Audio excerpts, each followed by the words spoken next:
मेहनत के बावजूद वह हीरे की असली कीमत से अनजान था।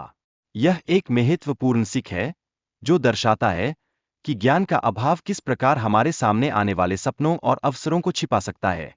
इसलिए हमें हमेशा ज्ञान की खोज में लगे रहना चाहिए, क्योंकि यही वह कुंजी है जो हमें सही दिशा में आगे बढ़ाती है। इसके अलावा सेठ जी ने श्रमिक से हीरा खरीदकर इसे अपनी दुकान पर सजाया।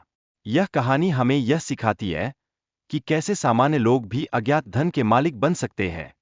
इसलिए हमें हर पल और हर अवसर को समझने की क्षमता विकसित करनी चाहिए, क्योंकि कभी कभी छोटी छोटी चीजें ही हमारे जीवन को बदल देती है। इसके साथ ही ज्वेलर की चालाकी ने श्रमिक के हीरे को पहचानने में महत्वपूर्ण भूमिका निभाई।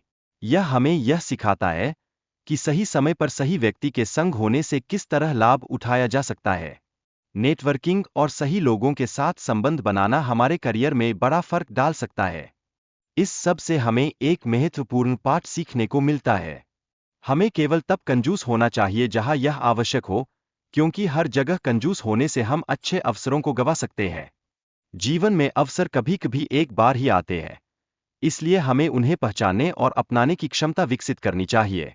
इसके अलावा हमें यह समझना चाहिए कि हमें अपने सामने आए अवसरों को कभी भी नहीं छोड़ना चाहिए।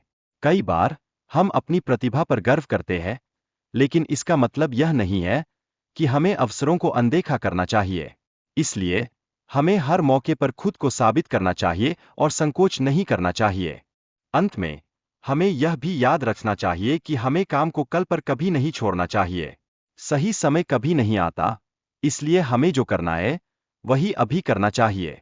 जीवन का हर क्षण कीमती है और हमें इसे अपनी सफलता की ओर एक कदम बढ़ाने के लिए उपयोग करना चाहिए।